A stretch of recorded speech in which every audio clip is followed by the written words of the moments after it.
guys, welcome to our YouTube channel. Today we are at IWS in Taichung to rent a car. All you need is your passport and international driving permit taken in your home country and registered at Transportation Bureau in Taiwan. IWS is open from 8 am to 8 pm. Not only do they have many options in cars to choose from, they also have the monthly package, which is quite cheaper when you compare the daily rent. The minimum rent here starts from 1500 NTD per day, and if you are renting the vehicle on Sunday or any other holiday, then you pay 200 NTD extra. And we forgot to mention that we need to give our credit card before renting the car.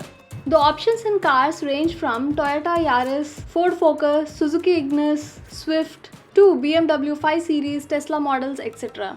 Do you know how to recognize a rented car in Taiwan? If the registration number on the number plate starts with R, it is a rented car. Being a foreigner in Taiwan for about 5 years, we always thought that renting a car would be a hassle. But IWS has made the process really easy and provide new vehicles at a reasonable price.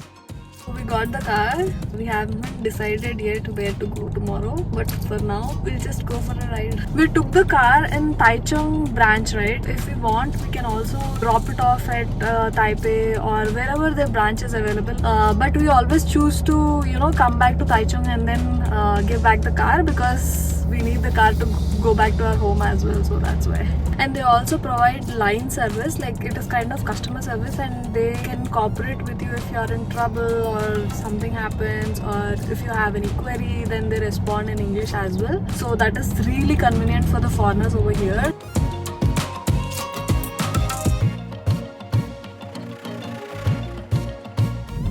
So we have decided to go to Tainan today.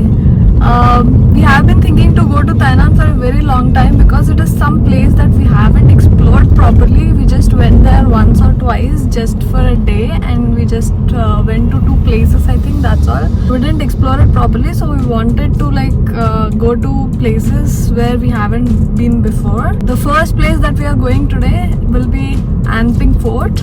Let's go.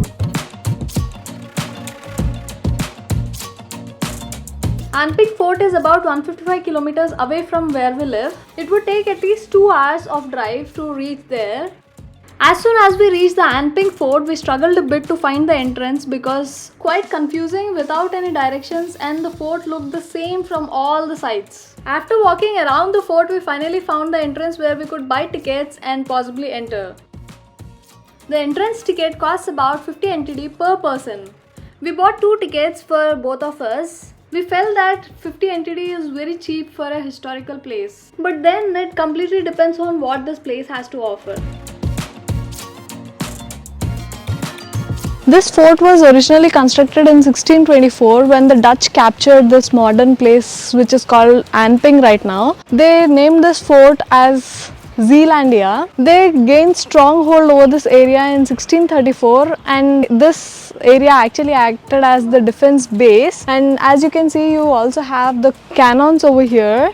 These cannons that are displayed here were used during the Qing dynasty. Hence, this area can also be seen as Museum of Cannons from the past. Even though this place isn't big or extravagant, it still holds some historical importance. This is the statue of Koxinga. He in 1662 took back the Dutch fort, and this place actually became the seat for Taiwan government to actually function. And later during the Qing dynasty, this fort remained forgotten because nobody cared about this fort. And then later, after the World War II, this again came into existence. It was reconstructed in 1970s or something. This became the tourist attraction, so that's how this name has come. First it was Zealandia, and then this fort was named as Old Anping Fort after the reconstruction. Even though this place was quite empty when we entered, we saw that there were a lot of people coming in, especially students with their teachers, to know about this place and spend some time over here. The whole fort was renovated and reconstructed, hence this wall you see right here is the only part that is remaining from the old fort Zealandia. Since there was no concrete or cement in the olden days, the bricks were laid, and to glue the bricks together, a mixture of ground oyster shell, syrup and glutinous rice was used. We can see that in the middle of the fort there is a structure which looks exactly like the lighthouse.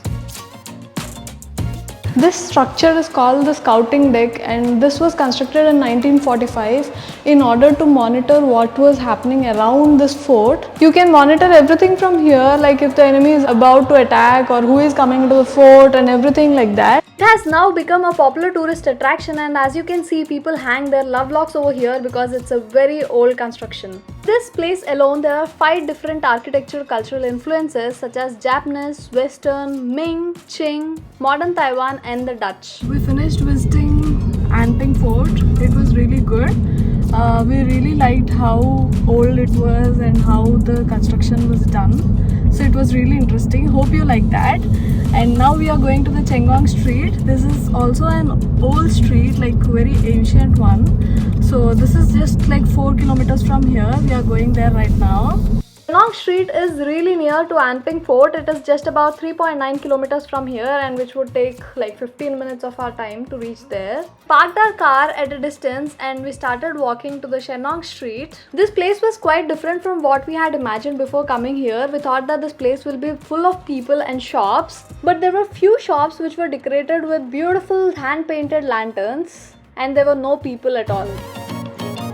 This is Shenggong Street. It is really old and it dates back to Qing dynasty. This is not very big. This is just a small street. You will just need some minutes to cover it all. It will be more beautiful in the night with these hand-painted lanterns and everything. They have cute little stores where you can find unique souvenirs and very ancient clothes, etc. You should definitely go in to check out these cute little shops to see what they have in store for you.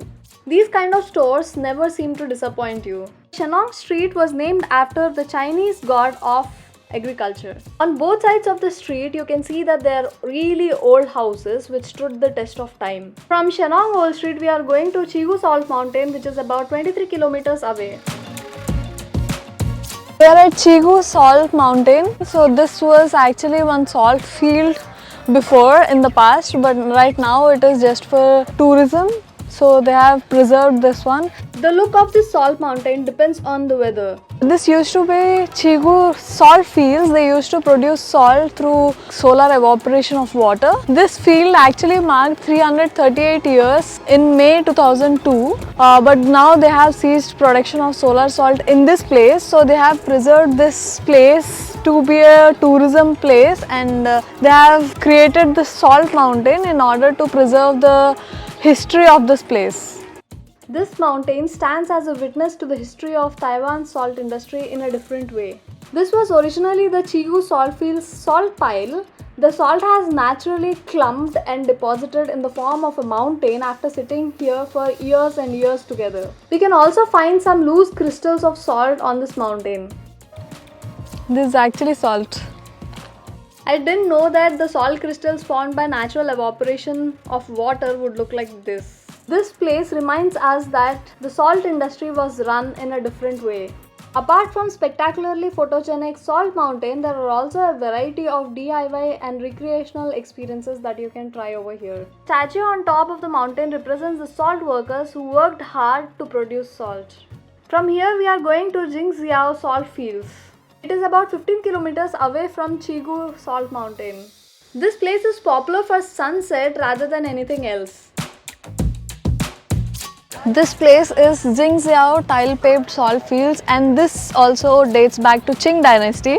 Today we are visiting a lot of places which are related to the Qing dynasty, right? This place came into existence in 1818 and has been here for a very long time.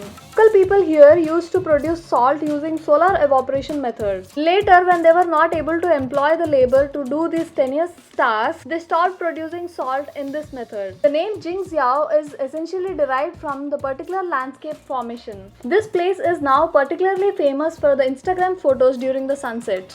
To prevent the salt crystals from mixing with the soil, salt miners at Pottery Disc Salt Field manually laid out broken debris of pottery onto the crystallizing ponds of the salt fields. I really don't know what I am doing right now, but I am just checking how the salt workers actually used to work in the past. I am not even able to stand straight holding this weight. Could have witnessed the perfect sunset, but we didn't have enough time because we had to give back the car before 8 p.m. today. This is all about our Tainan trip and how to rent a car in Taiwan. Hope you like this video. Please like, share and subscribe. Thank you so much for watching. Bye bye.